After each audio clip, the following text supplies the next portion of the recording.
तो दोस्तों last video में हमने बात करी थी एक फ्रेमवर्क की जिसका नाम था गियर।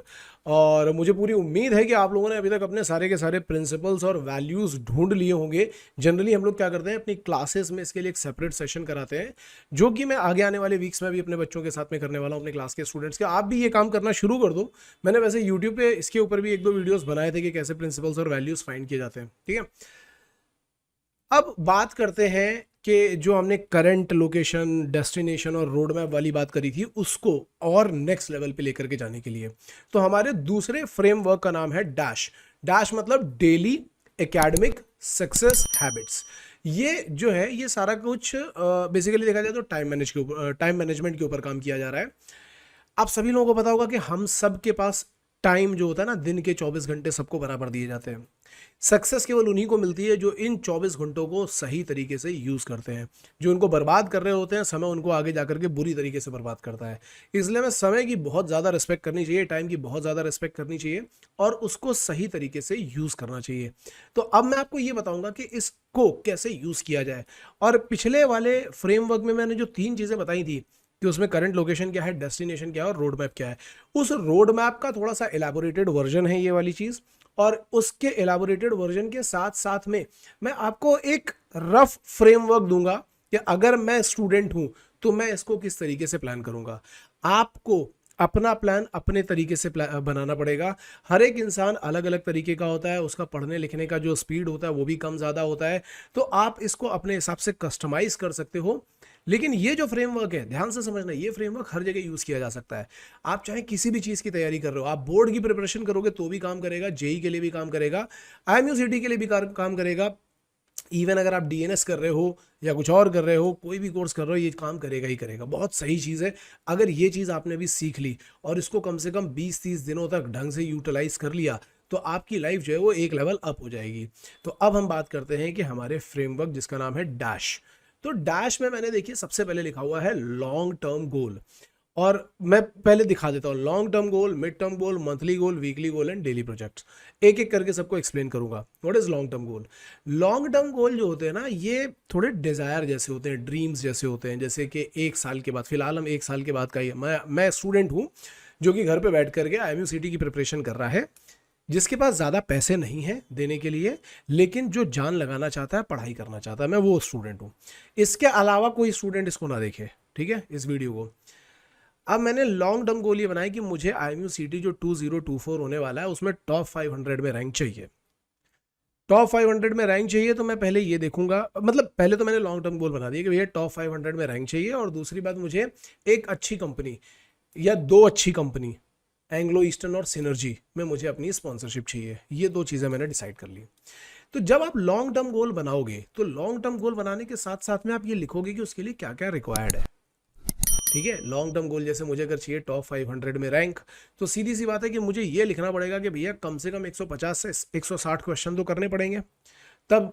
और उसमें से अगर 10-20 गलत हुए तो अलग बात है, नहीं तो इतने में आपको 150 मतलब 500 के अंदर की रैंक मिल जाएगी।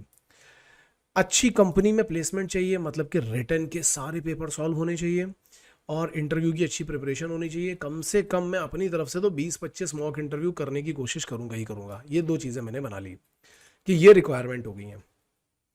अब इसके बाद बनते हैं mid term goal. Mid term goal क्या होते हैं? तो अब मैं उस, जैसे अभी सपोज कर लेते हैं कि मैं मानता हूं मेरे पास 10 महीने बचे हैं, तो मैं 10 महीनों को 3 पार्ट में, 4 पार्ट में डिवाइड कर लूंगा। पहला पहला वाला जो पार्ट है वो पार्ट में बोलूंगा 4 महीने का सेगमेंट है। अभी से स्टार्ट करके पहला पार्ट 4 महीने का सेगमेंट। इसके बाद दूसरा पार्ट है 3 महीने का सेगमेंट। इसके बाद जो नेक्स्ट पार्ट है दैट इज 2 महीने का सेगमेंट, या उसको अगर 3 में भी डिवाइड करना होगा तो वो 3 महीने का सेगमेंट। इस तरीके से आप डिवाइड कर सकते हो। डिपेंड करता है आपको कितने सेगमेंट में डिवाइड करना है अपने हिसाब से। तो जैसे मैंने डिवाइड किया 4+3+3 के सेगमेंट में। मैंने क्यों डिवाइड किया आपको अभी क्लियर भी हो जाएगा। 4+3+3 का सेगमेंट इसलिए डिवाइड किया कि जो पहला 4 मंथ वाला सेगमेंट है, इसमें मैं पूरा 12th का, पहला मिड टर्म गोल, पूरा 12th का सिलेबस खत्म करूंगा। 12th का मैथ्स, फिजिक्स, केमिस्ट्री पूरा खत्म करूंगा। और इस ड्यूरेशन में मैं एप्टीट्यूड और इंग्लिश को अगर नहीं भी टच करूंगा तो भी कोई बहुत बड़ी बात नहीं है, और अगर करना चाहूं तो मैं कर भी सकता हूं। लेकिन फिलहाल मेरा टारगेट है कि 12th को तो बहुत थरोली किया जाए, क्योंकि पिछले 2 साल से फिजिक्स के जो 50 क्वेश्चन है वो केवल 12th क्लास से ही आ रहे हैं। तो मैं 12th बहुत अच्छी तरीके से करूंगा। पहला मेरा मिड टर्म गोल बन गया। दूसरा जो गोल होगा उसमें मैं मतलब 3 महीने वाले में मैं 11th क्लास खत्म करूंगा पूरी, और इस ड्यूरेशन में मैं एप्टीट्यूड और इंग्लिश भी करूंगा। क्यों करूंगा? क्योंकि इस ड्यूरेशन के जस्ट बाद में आता है आपका स्पॉन्सरशिप का एग्जाम। तो इस ड्यूरेशन में मैं स्पॉन्सरशिप की प्रिपरेशन भी करना चाहता हूं, तो मैं इंग्लिश और एप्टीट्यूड को भी ऐड करूंगा। अब डिपेंड कर सकता है, कुछ बच्चे बोलेंगे सर हम तो पहले 4 महीने में ही करना चाहते हैं, तो आप उसमें कर लो। कुछ लोग बाद के 3 महीने में करना चाहते हैं, आप उसमें कर लो। तो ये 4 और 3 महीने में जब आपने डिवाइड कर दिया, तो जो आखिरी का 3 महीना बचा उसमें क्या करेंगे? उसमें हम इन सारी की सारी चीज़ों को रिवाइज करेंगे, सारी की सारी चीज़ों को रिवाइज करेंगे। मतलब 11th 12th एप्टीट्यूड इंग्लिश सब कुछ रिवाइज करेंगे और ज़्यादा से ज़्यादा टेस्ट पेपर लिखेंगे। तो ये हो गया हमारा तीसरा वाला mid term goal. 3 mid term goal decide हो गए। इसके बाद हम आते हैं मंथली गोल पे। मंथली गोल जो होते हैं, मंथली गोल या वीकली गोल या इसके बाद वाले जो डेली प्रोजेक्ट्स है, ये एक्चुअली स्मार्ट अप्रोच पे काम करने चाहिए। स्मार्ट अप्रोच क्या होती है? स्मार्ट अप्रोच में SMART ये वर्ड है, एक्रोनिम टाइप का है थोड़ा सा। MART को अगर आप देखोगे तो S जो होता है वो स्पेसिफिक, यानी कि यहाँ पे गोल स्पेसिफिक होना चाहिए। M stand for measurable, measurable होना चाहिए। मेजरेबल मतलब हम उसको मेजर कर पाए कि इतना नंबर ऑफ क्वेश्चन था, इतनी थ्योरी थी, इतने वोकैबुलरी थी, इतने टाइम में रिवाइज करना था, ऐसा मेजरेबल होना चाहिए। ठीक है। A इज फॉर अटेनेबल, वो अटेनेबल भी होना चाहिए कि हम उसको अचीव कर पाएंगे कि नहीं कर पाएंगे। R stands for realistic, realistic मतलब ऐसा नहीं कि अपनी कैपेसिटी कम है, कैपेसिटी है 20 क्वेश्चन की, दर दिए 200 क्वेश्चन, तो कुछ नहीं होने वाला। T stands for time bounded, मतलब कि आग जो भी प्रिपरेशन होगी वो टाइम में बाउंड करके की जाएगी। तो आखिरी के जो 3 गोल हैं वो इस तरीके से होंगे। तो अब देखो ऐसा समझते हैं, जैसे मैंने पहले 4 महीने का वो एक मिड टर्म गोल बनाया, और उस 4 महीने के मिड टर्म गोल के हिसाब से हम क्या करेंगे, हम उसको मतलब 12th क्लास के सिलेबस को 4 इक्वल पार्ट में डिवाइड करेंगे। मंथ 1 में हमें इतने टॉपिक खत्म करने हैं फिजिक्स केमिस्ट्री मैथ्स के, मंथ 2 में इतने करने हैं, मंथ 3 में इतने, मंथ 4 में इतने। जैसे कि मान लेते हैं कि मैथ्स में 16 टॉपिक है, तो मैं 4 में डिवाइड कर लूंगा। ऐसे फिजिक्स और ऐसे ही केमिस्ट्री को डिवाइड करूंगा, और पहले से ही लिख लूंगा कि कौन सा स्टडी मटेरियल यूज करना है। कंफ्यूजन में नहीं पढ़ना कि यार यहाँ पे ये मिल रहा है, वहां पे वो मिल रहा है, वहां पे वो मिल रहा है, इन चक्करों में पढ़ो ही मत। एक स्टडी मटेरियल ले लो और उसके ऊपर काम करना शुरू कर दो। बस ये देख लेना जिसको भी ले रहे हो वो सही होना चाहिए। सही मतलब उसमें सिली मिस्टेक्स नहीं होनी चाहिए, गलतियां नहीं होनी चाहिए। ढंग का मटेरियल आपको अगर कहीं से मिल रहा हो तो वो मटेरियल आप ले लो। जब आप ये काम करना शुरू करोगे, मतलब कि आपने मटेरियल ले लिया और उसके ऊपर पढ़ना शुरू कर दिया है, ठीक है। हाँ, इसमें अगर आप चाहो तो एप्टीट्यूड या इंग्लिश में से कोई एक चीज़ और भी इंक्लूड कर सकते हो। जैसे इंग्लिश का वोकैबुलरी कर लो कि सुबह सो करके उठने के बाद हम क्या करेंगे, हम वोकैबुलरी रिवाइज क्या करेंगे, डेली 10-10 वर्ड बढ़ाएंगे। ठीक है, ये ऐसे करेंगे कि एक बार में 20 किए, फिर 5-5 बढ़ाए, फिर उसके बाद 20 किए, फिर 5-5 बढ़ाए, ऐसे कुछ भी एक तरीका बना लो कि हम ये करना है। तो आपका ये मंथ वाइज हो गया। अब सपोज करो कि मंथ 1 में हमें आना है, तो मंथ 1 में भी हमने क्या किया था कि मंथ 1 में हमने 4-4 टॉपिक उठाए थे, तो उसको वीकली में डिवाइड कर लो। अब वीक में क्या होगा, वीक 1 में एक टॉपिक, वीक 2 में दूसरा, वीक 3 में तीसरा, वीक 4 में चौथा। इसी तरीके से फिजिक्स केमिस्ट्री मैथ सबके टॉपिक डिवाइड कर लो। और फिर उसके बाद अब एक बार वीक का रफ प्लानर बन गया, अब हम आएंगे डेली प्रोजेक्ट पे। डेली प्रोजेक्ट बहुत इंपॉर्टेंट होता है। अगर आप लोगों के पास ये प्रोजेक्ट या इससे रिलेटेड कोई चीज़ नहीं हो या आपको नहीं बनानी आती हो, तो आप हमारे नंबर पे व्हाट्सअप करना। हमने ऑलरेडी एक प्लानर बना रखा है, वो प्लानर हम आप लोगों के साथ में शेयर कर देंगे फ्री में, बिल्कुल फ्री में। आप बस आपको करना क्या है, आपको उसका प्रिंट आउट निकालना है। हम 6 महीने का प्लानर आपके साथ में शेयर करेंगे और आपको उसको यूज़ करना है। अब देखो डेली प्रोजेक्ट में मैंने क्या किया हुआ है। डेली प्रोजेक्ट में मैं क्या करता हूँ, मैं उसमें मैंने सब्जेक्ट के लिए कुछ खांचे बना रखे हैं कि आप वहाँ पे जाओ और लिखो कि यहाँ पे सब्जेक्ट में आज हमें मैथ्स पढ़ना है। मैथ्स में क्या करना है, थ्योरी करनी है या न्यूमेरिकल। मैंने बोला था ना स्मार्ट अप्रोच होनी चाहिए, एकदम स्पेसिफिक। थ्योरी करनी है या न्यूमेरिकल।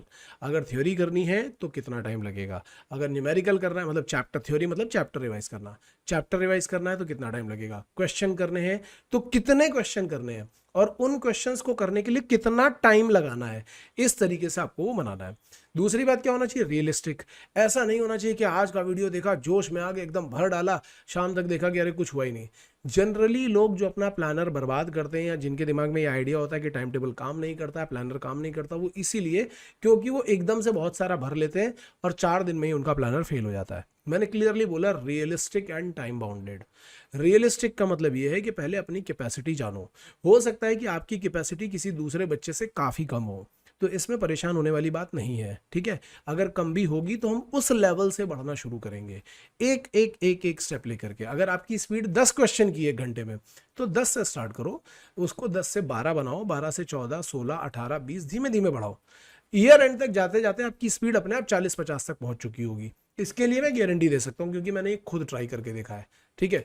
तो आपको क्या करना है, वहां पे सब्जेक्ट मेंशन करने हैं, क्या क्वेश्चन है, क्या थ्योरी है, कितना टाइम है, और रात में उसको रिव्यू करना है। सुबह ये बनाना है और रात में रिव्यू करना है। ध्यान से सुनना, बहुत बड़ी रिसर्च है। जब हम किसी काम को सुबह लिख लेते हैं ना कि ये काम है, तो उस काम के खत्म होने के चांसेस 38% तक बढ़ जाते हैं। और जब हम रात में उसको रिव्यू करते हैं या कोई अकाउंटेबिलिटी पार्टनर को देते हैं, तो उसी काम के खत्म होने के चांसेस 78% तक बढ़ जाते हैं। तो इस तरीके से आपके डेली प्रोजेक्ट्स बनेंगे और आप इनके ऊपर काम कर सकते हो। अगर इसके ऊपर और भी डिटेल इंफॉर्मेशन चाहिए तो कमेंट सेक्शन में बताओ, हम उसके ऊपर भी वीडियो बनाएंगे। कुछ और भी आपको लग रहा है कि आपके प्रॉब्लम्स है तो वो भी बनाओ, उनके ऊपर भी हम कुछ और नए फ्रेमवर्क बना करके लाएंगे। और अगर ये वीडियो बढ़िया लग रहा हो ना, तो यार शेयर कर दिया करो, फटाफट सब्सक्राइब कर लो, और ऑल द बेस्ट।